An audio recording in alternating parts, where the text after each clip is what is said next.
Nerds About Books is a podcast where 1 month out of the year we talk about a bunch of bullshit I couldn't care less about, and we talk about it for way too long, and just it goes on forever. And even when I try to be early on the podcast, I still end up waiting, and I'm probably going to get out super late, like I always do.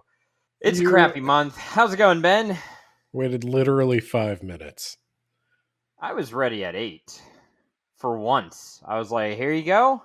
Because You messaged me. What time is it? yeah, You messaged me 17 literally 8 minutes minutes later. ago. Feels like a lot longer. It feels like a lot longer.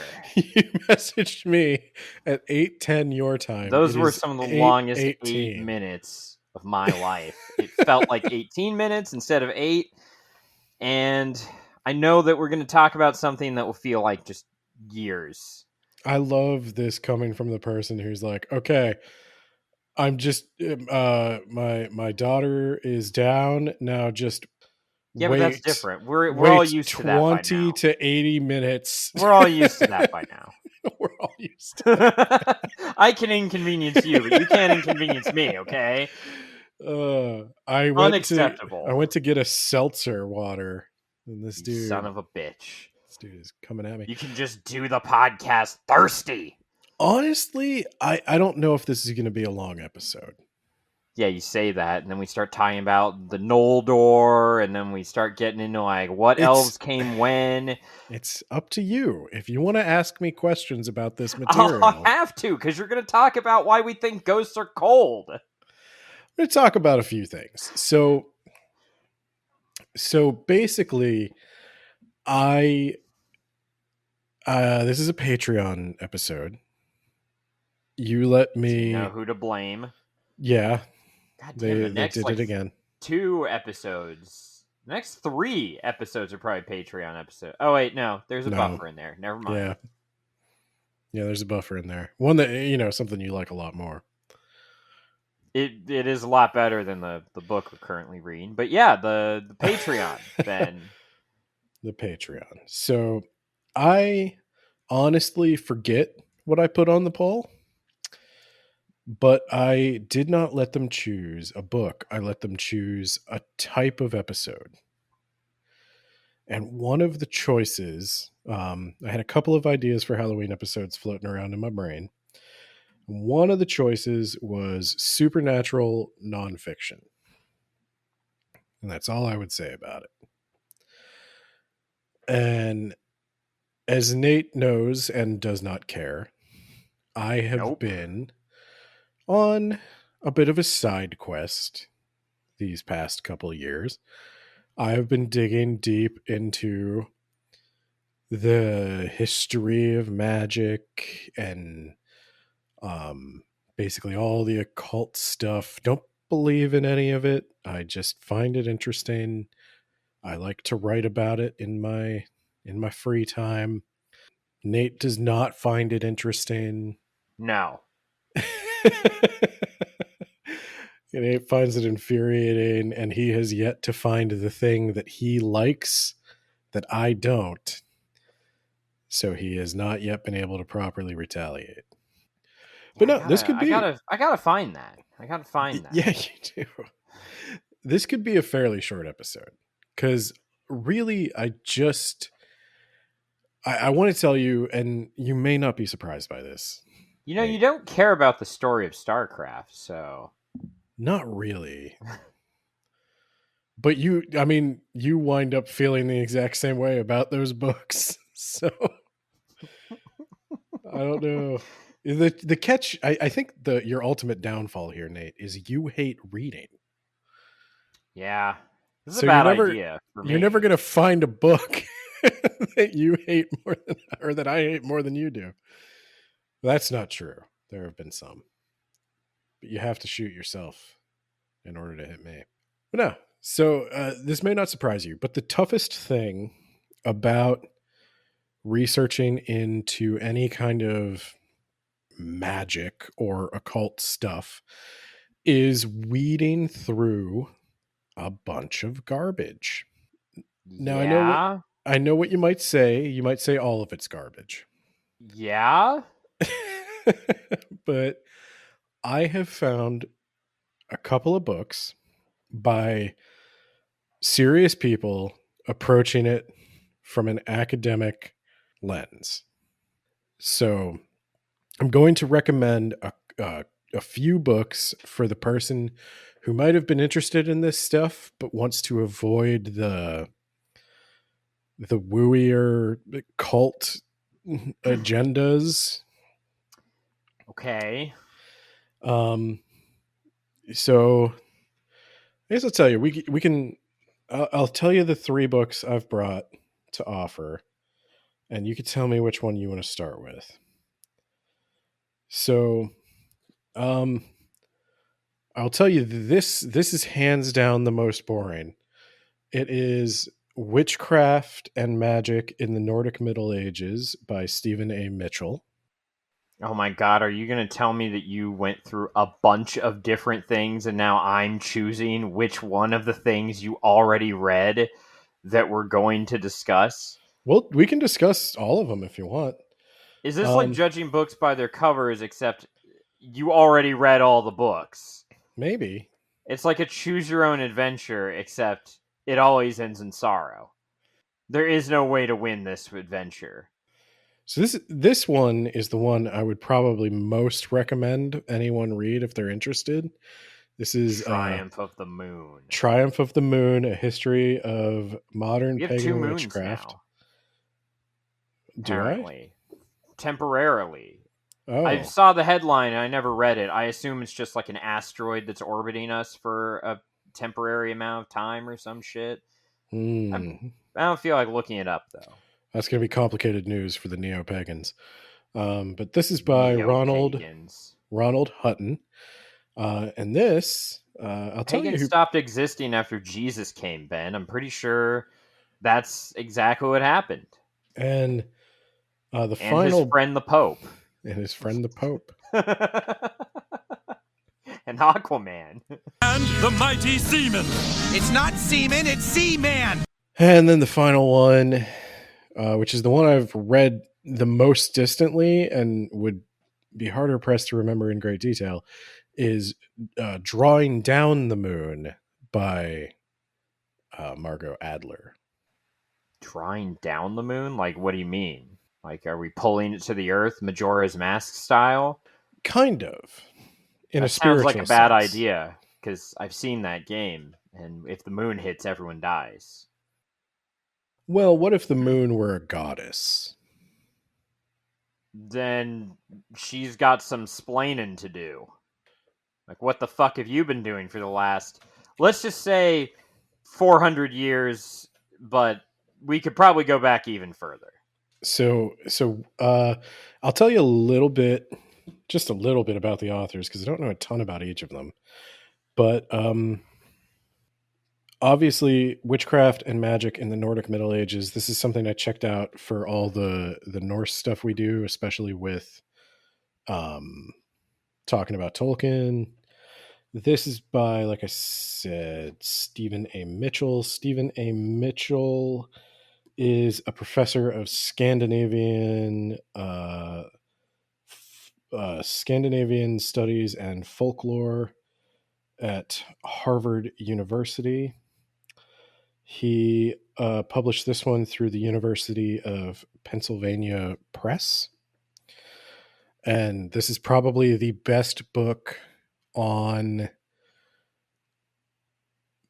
basically Norse magics if you're interested in what we know about what they actually did for magical practice in the Norse Middle Ages. And truthfully, we don't have records going back much farther than that. So this kind of combines like archaeology and literary analysis to try to reconstruct some of what was going on. I will say it happens, and this is something that comes up for a lot of the Norse people. This is a challenge for all of them, especially the ones who the True people who are like reconstructing their faith. We don't know anything about Norse pagans, to be perfectly honest. I mean, we know a little, but Yeah, only a little. because we won. Well, and that's the thing. Everything we know is from Christian sources writing about it, and got him. yeah, they obviously You weren't want going to to risk loot our getting burned at the monastery? stake. Well, just give us 800 years and you'll start having our names, worshiping our god. I think they still have their own names. Yeah, they start having more and more Christian names mixed in there, though. Well, That's right. Anglicanized, Greekified. That shit happens in Christian. Crusader Kings 3 as well. It's very troubling. I was the only Norse pagan in the entire world at one point because That is the they most just all unlikely converted. timeline I could ever imagine, where Nate Creed is the only remaining Norse Well, me and pagan. all my subjects. I mean, I was the king, as it should be in real life. That's the real reason that this election sucks, is that I'm not old enough to run. So, how old do you have to be to run? 35. We established this already. Oh, how old are you? 34. So, next election cycle, guys, we're gonna do it. Shy, I wouldn't vote for you. Got it. Moving on. Yep. So, Triumph of the Moon by Ronald Hutton. Let's do that one, by the way, because that was the one you suggested. So, so you can blame me. Yeah, so I can blame you. So, but also, I'm pretty sure like the sun won. Like I don't know what kind of triumph you got here. Your light comes from the sun. So Ronald Hutton is a Oxford professor of divinity, I believe. They still have that at Oxford. And this one is published by the Oxford University Press. So this focuses almost entirely on Britain. The basically modern pagan practices and sort of where they came from in Britain. Britain being the home of Wicca. So you can see where that's going with the moon and whatnot. And then Margot. Yeah, can I see where that's going? Maybe. I don't know. The moon is just so dim and doesn't light shit up very often, because Have you ever been outside on a full moon and then outside on a full moon? Yeah, and guess what? 14 days later, can't see shit. That's the beauty of this. It's cycles. It's all this stuff. So the final one, Drawing Down the Moon, the full title is Drawing Down the Moon, Witches, Druids, Goddess Worshippers, and Other Pagans in America. Oh no. We didn't take them out. This is by Margot Adler. I bet they vote for Ralph Nader. No, Margot Adler? No, she is not. She is, unfortunately, she has passed on, but she was a journalist, an author, a Wiccan priestess. She was on NPR for quite a long time. So not a professor, but she's got pretty serious credentials. Now, the only problem I have with this book is, though it deals with America, which is the most important country, it is kind of old. Okay. This was first published in 1979. I read like a revised edition. It didn't add that much to it. So this kind of gets into the like a new age movement that has long since evolved and passed. Good. It's gone. It's over with. We won. Score another one for the sun worshippers. Am I right? So, Nate, how much do you know about like modern, I don't know, paganism. Do you know anything about Wicca? Anything about... I once chatted with one of them on OkCupid, Oh, yeah? and they Did you were going to match? the Ren Fair to make Scottish eggs, and Scotch eggs. whatever, man. I don't give a shit. Point is, we didn't hook up. The end. So that's the extent of my knowledge. Yeah. Have you ever practiced, have you ever had a tarot reading? I have, as part of a game where I am a ghost trying to talk to ghost hunters or whatever. They're trying to solve my death, but only through expressions and abstract bullshit, and one of those is tarot cards. I've played that game. Yeah. I've actually played that game. And it's like the person picking it might just be like an alien.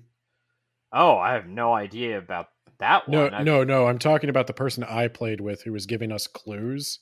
Oh, and they were just not on the same wavelength as any other human being in terms of like what a thing might represent. Okay. Yeah, no, that's pretty bad. Yeah. I the first time we played that game, it was death by a piano being pushed down a flight of stairs into me and crushing me. But you can't, like anyone could walk into that crime scene and be like, cause of death, a fucking piano crushed him to death. But not these ghost detectives. They have to do it after the fact, and I assume after the crime scene has been severely tampered with or something. But yeah, that's also my experience with modern Wicca. So I saw a Scooby-Doo movie that involved witches and possibly... is that the one with the really good song? I don't know, but they were singers. Oh, I know. There the might one have been a vampire or an evil sorcerer. I can't remember exactly. No, I'm thinking of Scooby-Doo on Zombie Island. But that was the thing that made this other movie possible. I think this was a sequel to that movie. Yeah. So okay. So I'm trying to gauge like what kind of meaningful questions you're even going to be able Why are ghosts cold, Ben? Okay. Why do we think that we can point a thermometer at something and go like, it's cold in here, thus ghosts? So, I mean, this is a tougher question to answer, but I think probably the best explanation there is, have you ever heard of the Fox sisters? Come again? The Who sisters? The Fox sisters. Okay, that's what I was hoping you said. Are these the what's the word I'm looking for? Frauds. The frauds that frauded their way to frauddom? Is that them? They clicked their toes and shit and they're like, I'm hearing spirits. And then they came out and they said that they weren't hearing spirits, and then they died destitute and poor and frauds. Just humongous frauds. Is that them that I'm thinking of? Yeah. Okay. Yeah, I know about those frauds. So I think what Triumph of the Moon and Drawing Down the Moon, which both kind of deal with the modern like witch phenomenon, they would both sort of paint you a picture of, as the Industrial Revolution starts picking up, people start to, there's like a second Renaissance in England. There's a big embracing of science, but more like scientism. Like we're swapping God for another thing most people don't really understand. Science. Neil deGrasse Tyson. But we don't have like there's a lot of weird information floating around. You know, we're starting to get electricity. We're starting to get machines. And electricity is a thing that like blows everybody away. Like it can make a dead creature's muscles twitch. Is it giving life? Is, you know, that's the whole idea behind Frankenstein. No, it's not. But, you know, what we didn't know that yet. Complicated than that. We had to think about it to make it a little bit more complicated than that. So we're still thinking about it. We're still thinking about it. Maybe we need to create a conspiracy theory that you can revive the dead with electricity, and we need to blow up as hot as flat Earth, Ben. Oh, gosh. And then we can pipeline those crazy people to vote for us in 2028. I think you're I think you're in a flat Earth bubble. It's a dome. Thank you very much. I think you have an outsized exposure to flat earthers because you fell down some algorithmic rabbit hole and you have been hate clicking. I did block it. I blocked that a few weeks ago, actually. I was like, okay, this is exhausting. I think if I had to choose between flat Earth or election news, I would probably pick election news. That's how much I despise the flat Earth. They're both bullshit. I mean, the polls mean nothing. They change every day. But at least we pretend that they matter. Whereas flat Earth is just like, why? Why are you even doing this thing? I've been trying to answer more polls for you.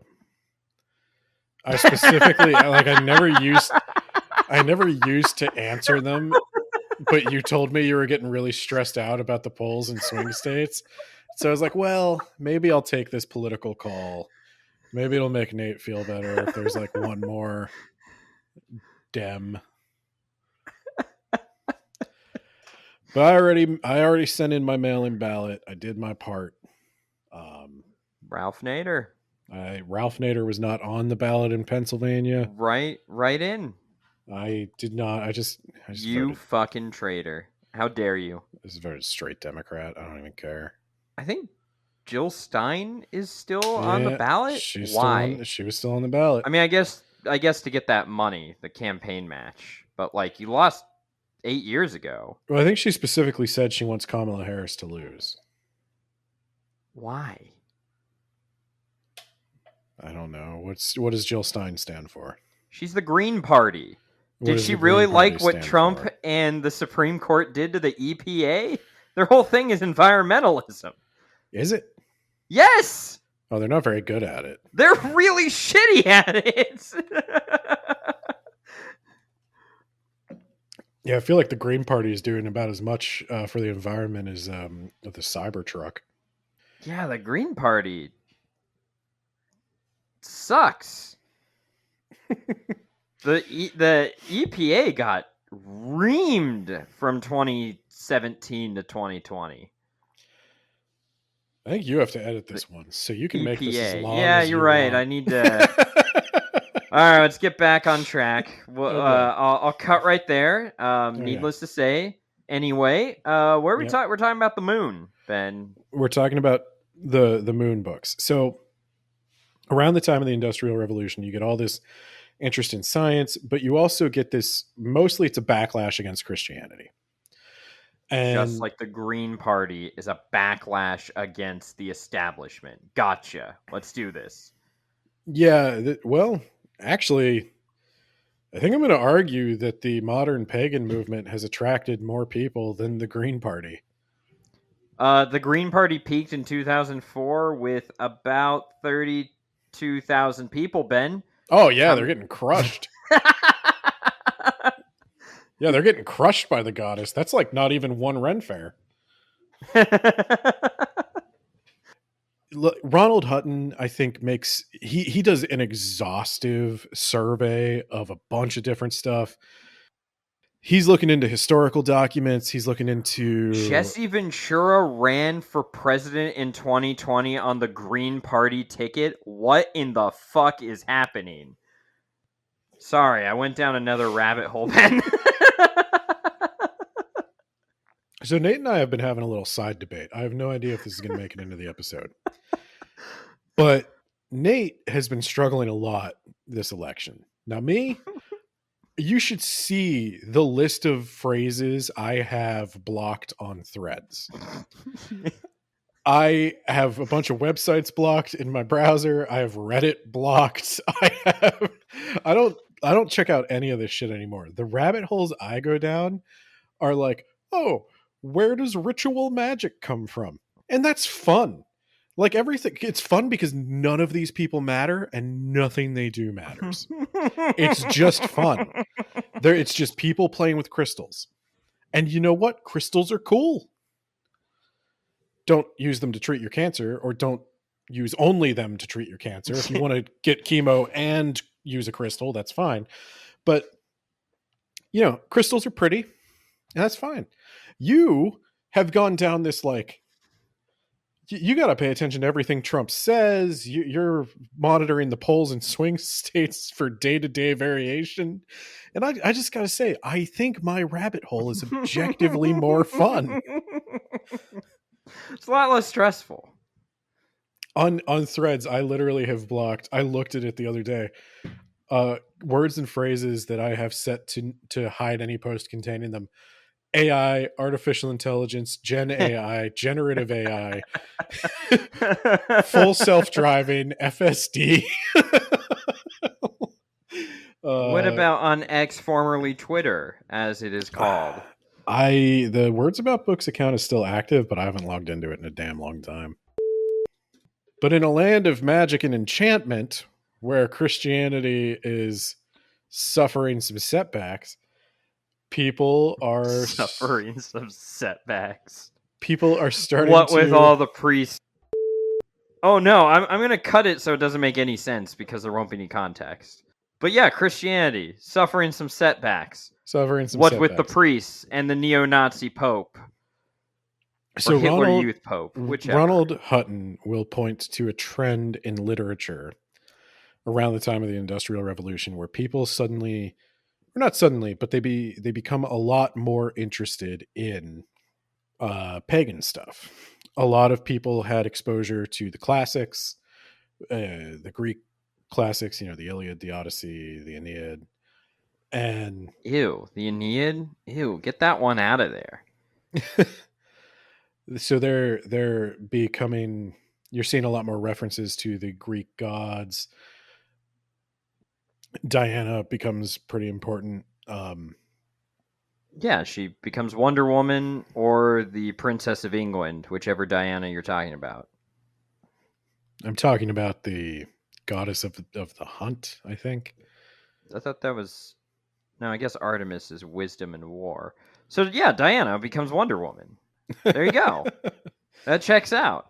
They also start to get into, in the British Isles, they get back into the fairy stuff, the folklore mythology of Ireland, and around... Was this as they were subjugating Ireland? Oh, yeah. Well, and that's another big thing. Time. Big time. That's another thing that happens around this time. There's a whole bunch of different cultures coming together for some reason. I can't quite remember.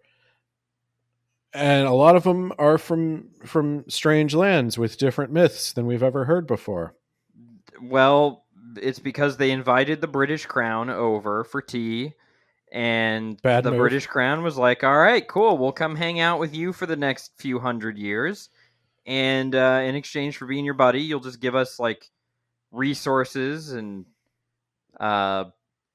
people sometimes. Lot of people. And in exchange, we'll give you soccer and cricket. There you go. And our famous British cuisine, baked beans on white rice or toast. They do toast. Yeah, they do toast. That's right. Beans on toast. So there's all this interest in foreign food because beans on toast is fucking gross and you should be ashamed. Well, I was going to say yeah, probably. But there's all this interest in all these pagan cultures. They're starting to become a lot of like the poets and artists and writers of the time are starting to find that while they do not believe in Christianity anymore, the arguments of science are just too powerful. Evolution is becoming pretty well established as the explanation for how species come to Not be. in Kansas. Not in Not Kansas. for like another 70 years. I hear you're still working on it. We got there eventually. And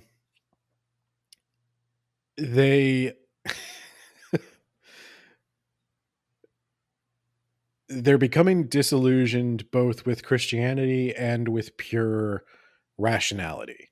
There is a wistful longing for some kind of religion. And they keep finding the beauty of experience, the spirituality they're looking for in these traditions that are being highly romanticized, because again, the real problem here is we don't have a lot of good sources for what was actually practiced. What I do when I don't know something, I just go ask the church. Oh. I'm sure they'll tell me. What if you made it up? I mean, yeah, fuck it, let's do it. You want to create a religion? No. I have had to promise. Look, Nate, when you are a person like me who keeps going down these rabbit holes and you have the bookshelves that I have, you have to promise a lot of people you're not going to start a religion. Well, I'm just saying that if we start a religion now, then 5 years, we get voted into office, we'll get to be Pope and President. Bookism. And the core tenet is you got to tithe 10% of your salary. I was going to say, go to our Patreon.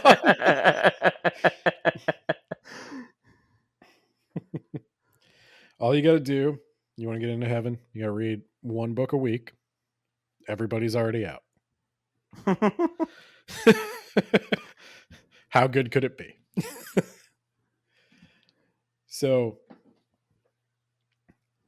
there's this highly romanticized pagan stuff, and obviously, like a lot of people have had this problem in Europe, but like there's a lot of people who see themselves as the intellectual heirs to the classical Greeks.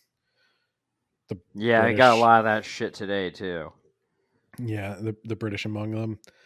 So and the Romans, you're like, we're the heirs to Rome. Yeah, and of course it happens in America too. We've got all that Roman architecture down in Washington D.C. We've got all the Latin on our money. Yeah, because we descended from people who descended from people who descended from people who descended from people who were around the Romans, and that's us. So checkmate, Carthaginians. Like, I don't know where you're from, but the Romans barely conquered the people I'm from and held on to it for like a little while, and then they were done. I am from the tippy top. I'm from America. If you dig into my genetic history, there is not a drop of sunshine in it. I am nowhere near the Mediterranean. You'll burn. Yeah.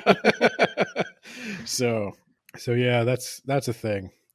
So a lot of these people are turning to Greece now, and another issue we have that's going to compound a lot of the way like modern magic starts to look is, from what we do know about pagan religions, it's not as highly systematized as something is like Christianity, Judaism, Islam, like all these And that's why Abrahamic they religions, lost.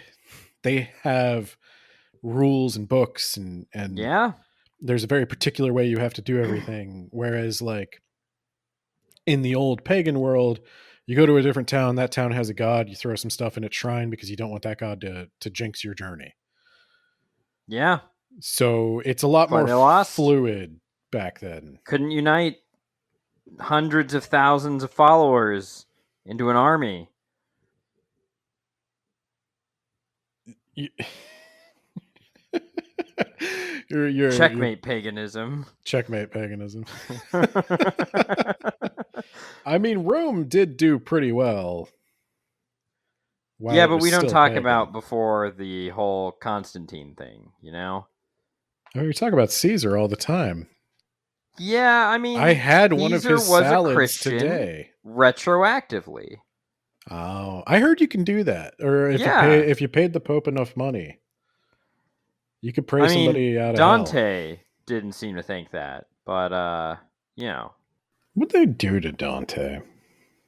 who cares? Solid point. So that's working towards it. So you've got these people who are used to Christianity somewhat projecting this highly regimented faith onto a past pagan tradition. You've also got the mixture of like the devil That's imagery stupid. and stuff. You have to reform your pagan religion in order to become pagan pope.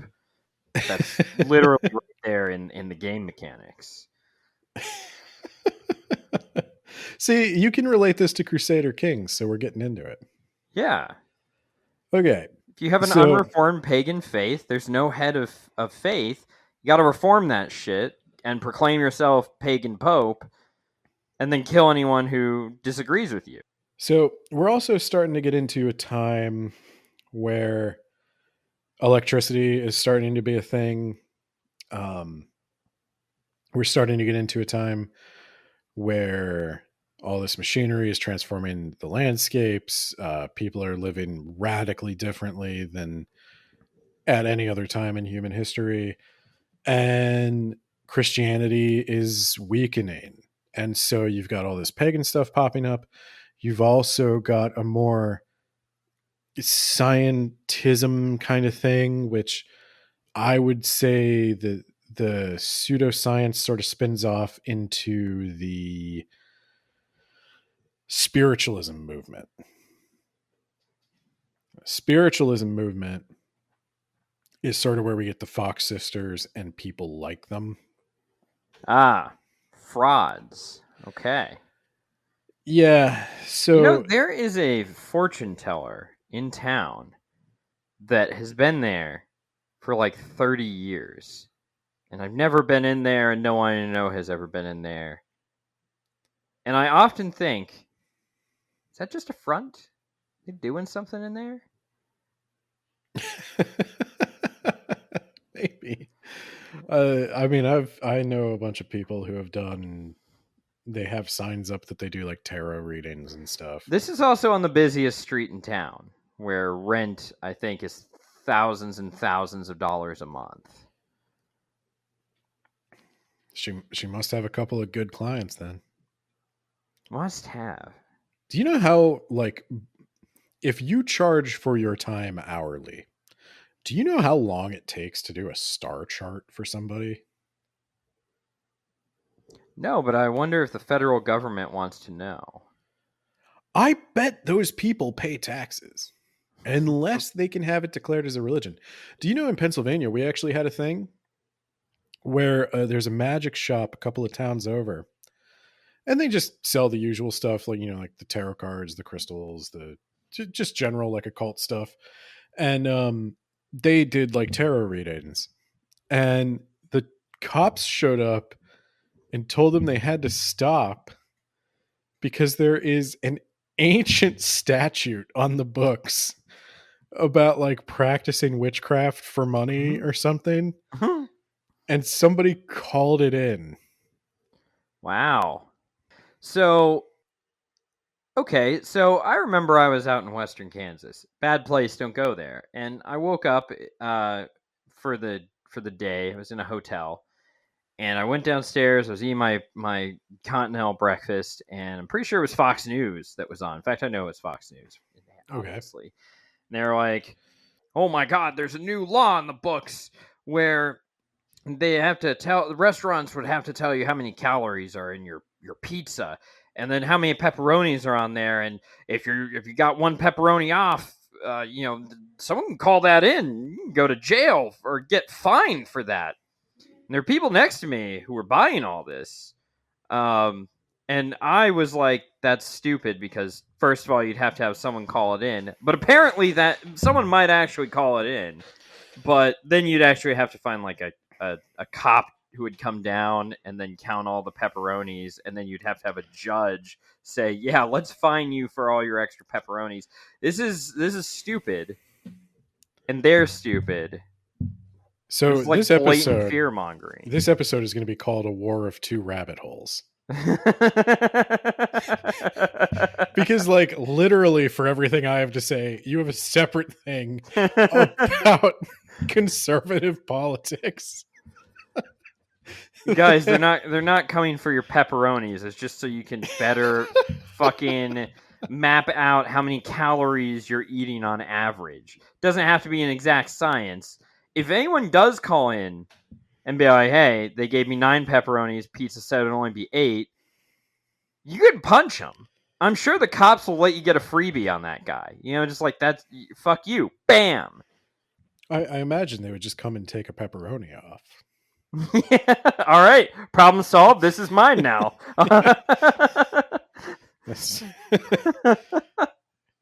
Like, you send your pizza back, it has too many pepperonis on it, they take one off, spit on it, send it back to you. Yeah. These things tend to resolve themselves. I wouldn't worry about it. Yeah, you don't have to involve the local police department and the local district attorney in this.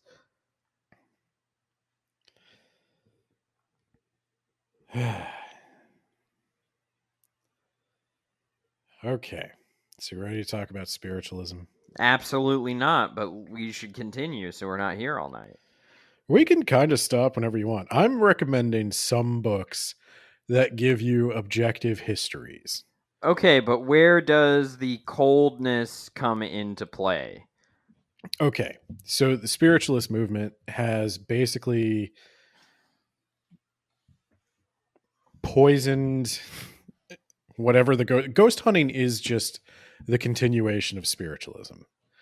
There's this belief. So first, you have to accept that there are souls that exist outside the body. Okay. And persist in this world after death. There have always been ghost stories. There have always been sightings of like dead people after they die.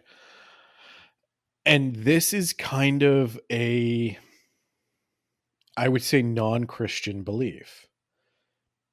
Because in Christianity, you might accept the existence of a soul that is separate from the body and does exist independent of it, but there's really only a couple of options. Is like, one, that soul is judged and goes to heaven or hell or purgatory, if you believe in that.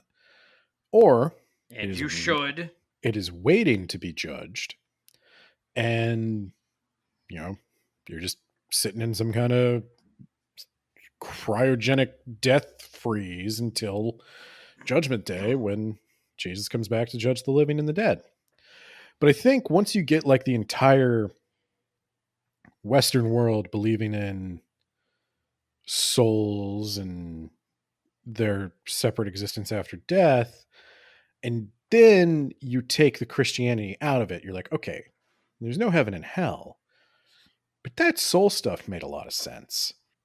Because I can't, and it goes back to that, we talked about this on the bonus episode that nobody relatively has listened to, where we talk about Cartesian dualism, where Rene Descartes makes the point of you can't point anywhere in the body and say that's where your personality, your consciousness comes Pointing from. right here at my brain. Yeah.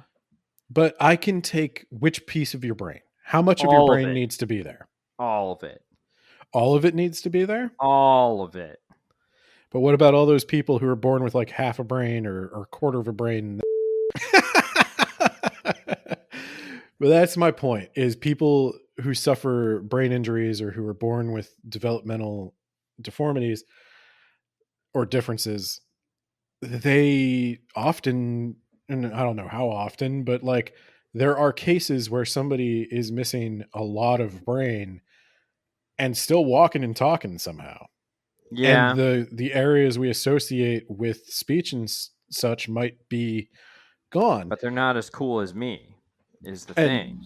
I mean, scientists are still struggling to explain that. Now, I know there's like neuroplasticity and different parts of the brain can be rewired to compensate and all that stuff, and that's why this dualist theory has been largely rejected. But Yeah, that's right. Score another victory for whatever side I'm defending for no reason. in the 1840s, they hadn't thought of neuroplasticity yet. All they knew is, I've got no idea where this thing that I call me comes from, and I have Right no here. idea where it goes. Right here. Pointing at my brain. Okay. All in there. Well, then we find out that the brain runs on electricity. Yeah. Muscles run on electricity. Right? There's this invisible force animating your body. So what you're saying is back in the 1830s and 40s, they were like 10 years away from a walking, talking automaton just like Elon Musk in the present. Yes. Perfect. So you start to combine a lot We're of always these. just 10 years away. We're always 10 years away. Did you see the Tesla? This is going to call it a war of two rabbit holes. That's what this episode is. Okay. Because every time I go a little bit further, you derail. But it's fine because it's funny. Did you see that Elon Musk debuted the Cyber Cab? Okay. And Tesla stock dropped 6%. Nice. It's a cab, a taxi, a robo-taxi. I feel like we have those. I feel like they're called Waymo, and I feel like the Waymo is already on the road in certain states, and it has passed regulatory checks. But the Cybercab comes out. Why did he tie this new cab to the Cybertruck as if that was a humongous success and everyone loves those things? Because he's fired everyone who told him it was not a humongous success. Okay. And he can go to Mars. I mean, he wants to go to Mars because no one there can dislike him. It's a car that seats two. Okay. And it is entirely dependent. It hasn't passed any regulatory checks. He said nothing about plans to pass regulatory checks. Okay. It is dependent on his full self-driving feature working. Now, I don't know if he's always just 5 years away on that one. I don't know how much you know about this, but like Waymo has driverless taxis working. Now they've found out since that there's also like a team of remote control drivers who sometimes take over. But Waymo is on the road. That's the point. And Waymo is on the road because they use something called LiDAR. Oh, yeah, I know about that. Yeah. And Elon does not want to use that bullshit technology because he is a pioneer. He wants to give robots eyes or something. He wants to try to reproduce human vision with the power of artificial intelligence alone. Easy. You just start kidnapping orphans or homeless people and using their brains. It's all tying together. Yeah, it's coming back. Yeah. Is Elon a pagan? Because he could be pretty soon, it sounds like. I'm relatively certain he's not a Christian. That's hilarious that he's announcing shit that no one wants and his stock is dropping. Yeah, really all the investors want is a new model Tesla. Yeah, all they want is like, you're going to stop producing the Cybertruck and go back to producing Tesla, right? He has said that Tesla is not a car company. Well, that's news to me. I thought that's all they did. They've got cars and it's an trucks. AI company. Oh boy, I think he's doing it wrong, man. I think he's fucked. I think all of his business empire is sort of tied to this stock remaining worth something. And if Well, he it's can not, always cash out all of his stock and let it plummet. I don't even know if he actually can. Like Well, if he if he can't, then has he's a bad 40 CEO, because that's like all your job as a CEO is getting that golden parachute. Well, the golden parachute though is made of gold, because the thing is, like, if he cashes out, so almost certainly as soon as he starts selling off his stock, the stock price will lower because there will be more stock, right? And they'll also see that the founder and Yeah. CEO is. So if the CEO tries to sell $40 billion worth of stock, from the time he starts selling to the time he stops selling, the value of the stock is ever decreasing. So there's no way he can actually get $40 billion for that, right? Where is this money coming from exactly? It would be from selling the stock. He'd have to sell Yeah, it to but other like, okay, people. you sell the stock. Does the stock exchange give you the money? Whoever, yeah, I mean the money, the buyer gives the stock exchange money. That they give it to Okay, and then you. that money. Okay, so Yeah, he could just crash the whole economy then. maybe. But And then it he'd would have to give find the U.S. buyers. government He can't the crash the opportunity. economy. Like, Then people, they'd be like, "Hey, we no longer need you. We're taking those satellites." Blammo. So yeah. so Anyway, we've so we tied we ghosts. found out that the So soul is a real thing, and our we've brain tied, has all of our personality, and it's us. And we've, now, how do we get cold from so this? we've tied consciousness to energy, right? Okay. So in your body, the energy comes from food and oxygen. Okay. But if you don't have a body and you wanted to take some kind of action, you would, where do you get the energy? Where does Oh, are you the saying the environment? You use energy in the environment, and thus it becomes yes, and colder? thus it cools the environment. You take the heat energy and you turn it into that harsh whisper on that terrible recording device. And we're certain we can measure this with a thermometer. Sometimes the ghosts can also drain batteries. It's that same sort of thing. It all stems from So the why is the spirit able to drain energy from the environment or batteries or from Father What's His Nuts' parked car or from a heart like fucking 20 miles away? well, that was maybe a demon. Oh, what's a demon in all of this? So according to Ed and Lorraine Warren, who are not featured in any of the books I am recommending and never will be, there are two kinds of paranormal entities the Warrens encounter. There are human spirits, the ghost of a dead person, or demons, which are entities that have never walked the earth in human form. So like a dog or something. Well, I guess technically a dog would qualify, but I think they're generally saying like never walked the earth. Like they're purely spiritual beings. Like a caterpillar. Like Gandalf Oh, before he takes on a body. okay. And going along with that is also the idea of an elemental. So Oh, it's just made up of earth or water or something. no, Oh. it's so oh boy. We've bounced a bit. So all the ghost hunting shit, it's from seances. And yes, the seances were mostly frauds, and so are ghost hunters. Wait, how's the Ouija board come in all this? Oh, the Ouija board. Okay, so Okay, so first of all, you gotta clarify something for me. Your hands are on the thing, right? You're the one controlling the motion. in a Ouija board, yes, your hands are on the planchette. Okay.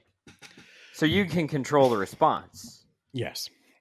Okay, so here's the thing with the Where's the spirit. spooky, scary part?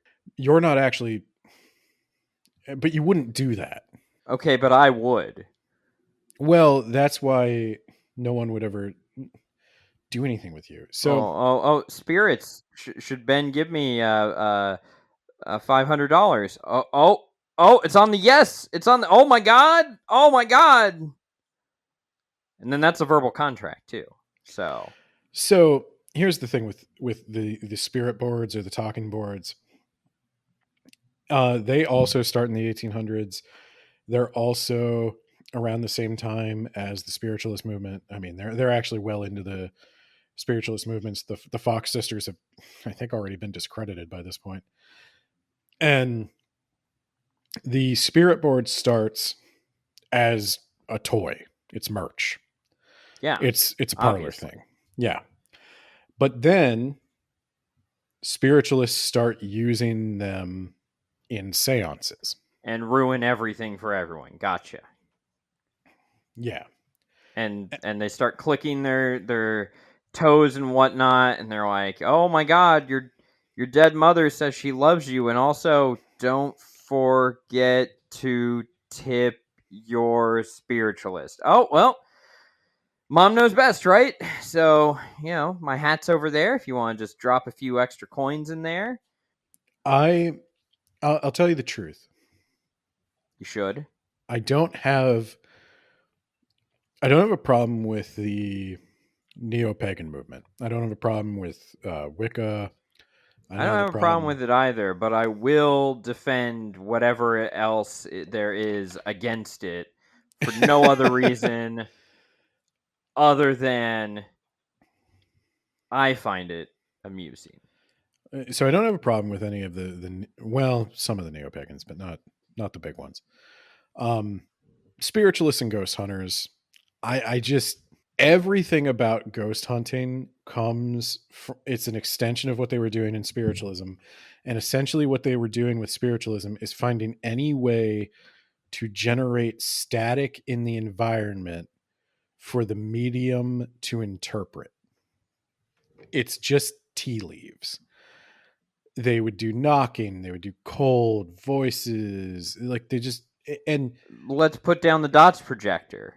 I have to imagine the people who honestly get into ghost hunting these days and they buy terrible equipment that they don't know how to use and they get false positives constantly. Oh my god, there's a ghost in here.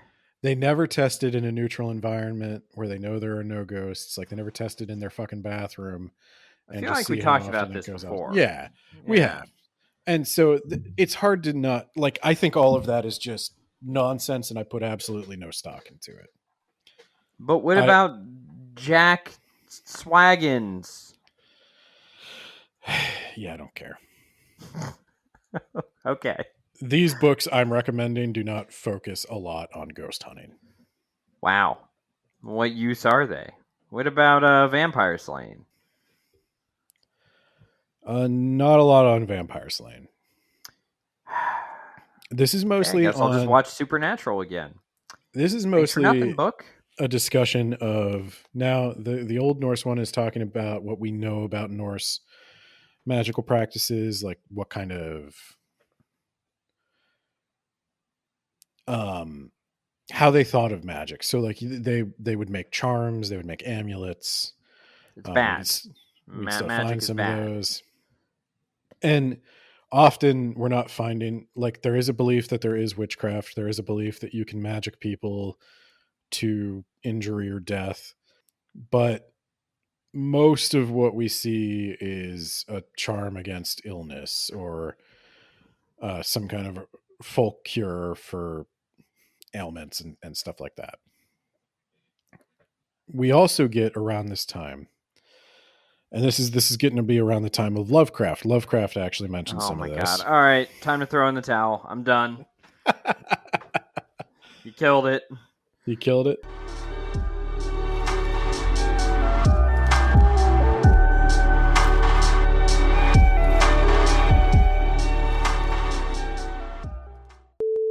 So there's Margaret Murray. She writes a book, I believe it is called The Witch Cult in Western Europe. And she is not trying to write bullshit. But she does end up doing that, is what you're about to say. Yeah. Okay. All right. So Margaret Murray does this survey of witch trial interrogation records. And she comes up with this notion that based on the confessions of these people who are being tortured, Always a good thing to put your stock in, yeah. there is some sort of pagan fertility cult that has existed uninterrupted past in secret by oral tradition of it's a fertility cult which has a god and a goddess, and then a man named Gerald Gardner really likes this theory, and he claims he found these people and they initiated him, and he winds up being kind of the founder of Wicca. And then H.P. Lovecraft was like, what might they be capable of? And then H.P. Lovecraft read Margaret Murray's book. Oh. And that's where he gets a lot of his notions of, in the backwaters of the world, there are secret cults of magic that have existed since aeons ago. And they've got weird shaped tiaras, and what might it be capable of? So there is something in it. So I'm bouncing a little bit between Ronald Hutton and Ronald Reagan. no, That's Margot. what we've been doing all episode. No, I'm bouncing between Ronald Hutton and Margot Adler here, because in Drawing Down the Moon, Margot Adler talks about, from the American perspective, Wicca. She is herself a Wiccan priestess, and she herself. Go to the Ren Fair? She probably goes to the Ren Make Fair. those Scotch eggs. But she herself will admit Gerald Gardner and Margaret Murray just made this shit up. Oh my god. What she has found, unlike Christianity, which did not make up anything, that was the Lord who told people directly. I feel like you're kind of on my side here. So, I'm not. There was a burning bush. There was stone tablets. I'm pretty sure I'm very much not on your side here. Do we still have them? Yeah. They're in a museum, probably the British museums. No, they're in a warehouse. There you go. At the end of Indiana Jones 1. That's canon. Yeah. That's the New Testament. Indiana Jones. The Raiders of the Lost Ark. Okay. No, but she talks about what paganism means to her and what modern witches in America Control. believe. Fear. Not at all. She's actually talking about how, like, it is a personal experience. It's about finding power within yourself, finding power or comfort within a community of like-minded people, and so a religion. Okay. Yeah, but they use ritual as bonding exercise. So religion.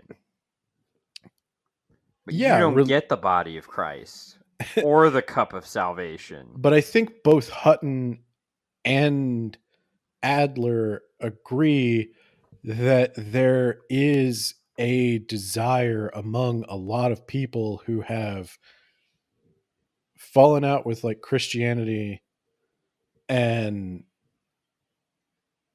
do believe in science. Does the Bible explain the whole incest thing? Which time? The first time. Like, you just have one man and one woman. They have some kids. Okay, so in Genesis, what happens is how did I wind up explaining the Bible here? In Genesis, what happens is Adam and Eve have Cain and Abel, right, and some more, and they marry other random people who just happen to be around. Oh, where'd they come from? Not clear. So they weren't in the Garden of Eden. No. Okay. No. So they don't address the incest angle. They're just like, and there were these other people here too. Yeah. Okay. Presumably God realized the need for genetic diversity and God conjured a looked few down and more was up. like, oh, whoopsie. Whole lot of sausage going on. You know what I'm saying? We need to Hey guys, spawn in some more humans. Yep. He spawned some NPCs. They married. There you go. Yeah. But Cain was pretty cool, you know? No? I think you picked the wrong one.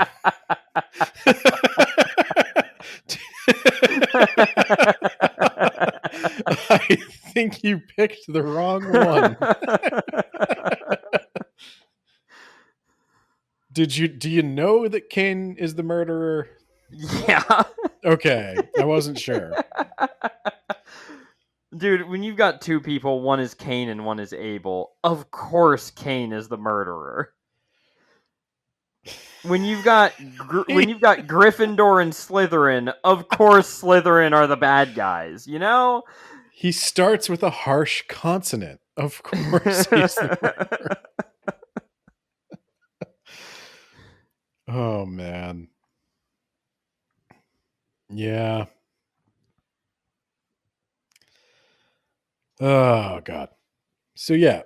So wait, so they're like the Numenorians, and then everyone else is just a bunch of NPCs. So how much of our blood is like real Chad, Adam, and Eve, and how much is like NPC blood? Well, I mean, shit, Methuselah lived to like, what, 500, 700 or something? And Moses So they were lived to like Numenorians, 300. telling me. What I'm telling you is Tolkien read the Bible. Well, why would he do something like that? Because he was an orphan raised by a Spanish priest. Was he fucking really? Yeah. Oh my god. How do you think he wound up a devout Catholic in the middle of Anglican England? Wow. Huh. Okay then. A lot of things make sense now. This is Yeah. Yeah, it's all coming together. So what I'll tell you, if you're thinking about picking up any of these books, which this is really just a big long recommendation thing. Drawing Down the Moon is going to give you the what does the pagan movement look like today? Or what did it kind of look like when it was they go to the Ren Fair, really and they make popular. Scotch eggs. That's awesome. And then what Hutton is going to give you is how did it all come to this? And Hutton goes through a big long thing about the Freemasons. So wait, did Christianity just appropriate the whole ghost thing and made it a ghost hunters? As far as I know, Christianity does not believe in ghosts. Oh, so Zach Baggins is not a devout Christian. No, you think? Well, I can't support him You think the anymore. man with the haunted Sorry. occult museum in Las Vegas is maybe not a devout Christian? So why is he hunting those ghosts? Leave him alone. Because he has no marketable skills. He had one marketable skill. He has a new show. Of course he does. Why doesn't he have even more? This time he doesn't even Skype in anymore. He just sends the crew out and then narrates over it. Can you imagine how great that is? You just do a voiceover of other people's hard work and then you just sit back and roll in the cash. I'm ruining ghosts for myself. Zach Baggins, on the other hand, is ruining ghosts for me because it's just so fucking lame. Yeah. Well, let's put a dots projector up. So Christianity believes in, and I'm not, again, these are like mainstream beliefs and my exposure to Christianity. I was raised Christian. I've been in many churches. You went to that crossroads. I've never, I would be actually a little scared to try to make a deal at a crossroads. I'll make you a podcaster. Oh, And I'm bargaining a little higher than that. In exchange for nothing. You know, you're just going to be a podcaster and that's it. Christianity, as far as I know, is everything I've ever been told, what my reading of the Bible, there are demons and there are disembodied souls, but the disembodied souls do not wander the earth. Why not? Because you go to heaven or hell. There isn't this middle where you just hang out. Why not? I mean, when God he's either going to judge you or not. Purgatory. I mean, but purgatory. What if Earth is purgatory? So first, I will admit I was raised Protestant. Didn't have purgatory. You disgusting and second pile of shit. I think the Catholic Church has since walked back purgatory. Well, fuck. So what kind of Protestant? What kind of Protestant was I? Yeah. I have attended mostly Methodist churches, mostly I was Episcopalian. I don't know what the fuck that means. I still don't know. I've asked my parents and they didn't really explain it well. So I was Methodist, mostly Wesleyan Methodist, and I have attended some Baptist churches. I'm sorry. And Momo attended a church where they spoke in tongues. I don't. That was the last time she ever went there. Yeah, I don't get. And probably ever talked to that friend who brought her there. I don't know about that. I don't want to talk for her, but I don't get with that evangelical nonsense. I could wrap this up. Yeah, let's wrap it up. Yeah. So, if you ever wanted to know about real magic, I mean, you can pick your rabbit hole. Maybe you can recommend some books about the flat earthers, Nate, or polling numbers. So you could do what Nate does, and you can look at polls every day to see if they change, and they will. And they will fluctuate between 0.5 for one candidate to 0.5 for the other candidate, and they'll just swing back and forth. It's crazy. Or you could become a wizard. And I know which direction Gandalf would choose. He would look at those polls. Ironically, Gandalf probably would look at the polls because he can't sit still and he's always going off in search for news. And you know what happened when Gandalf went off in search of news, Nate? The lesson you should take from this: he got captured by Saruman and imprisoned for 2 months. So if you don't want to be imprisoned for the next 2 months in a scheme of your own design, you should check out. I would recommend probably the biggest one is Triumph of the Moon by Ronald Hutton.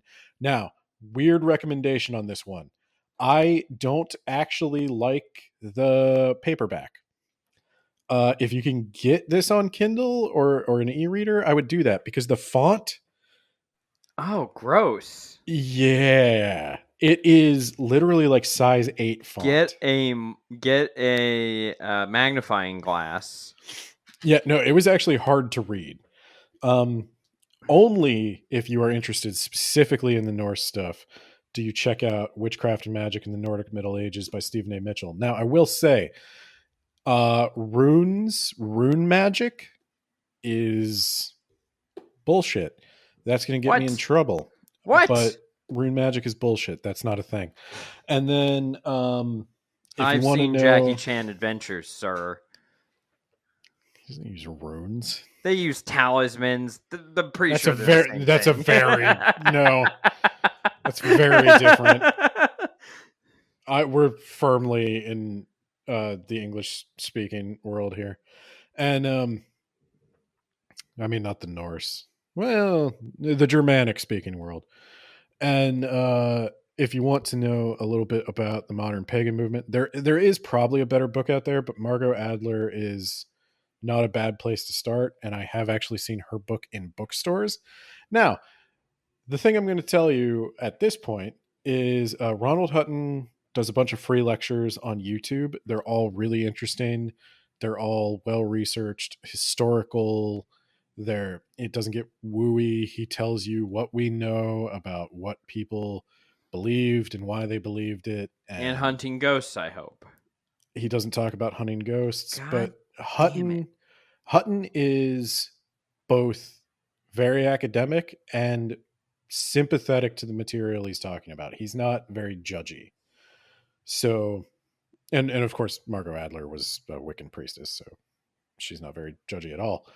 I think these are good places to start, and you can kind of branch out from there. These both cover like a wide variety of topics, and you can kind of narrow down which direction you want to go in. Do you want to go in secret societies, ritual magic, low magic?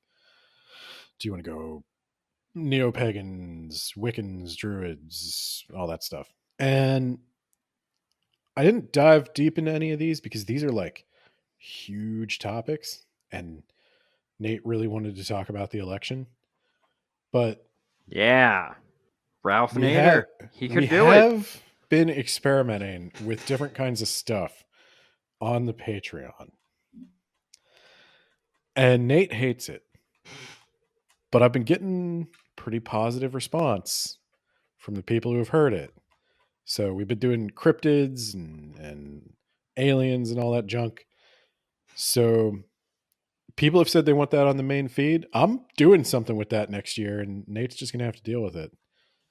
And if you want to make Nate talk about ritual magic, let me know your specific magic questions, and I will find a scholarly source, and we will dig into it without getting into a lot of the wooey woo nonsense. Great. Or alternatively, if you want to do whatever it is Nate's doing, you want to read a Kamala Harris biography. No, absolutely not. You cannot make me do that. What is a political thing you want to talk about? Or what is your like what is your rabbit hole?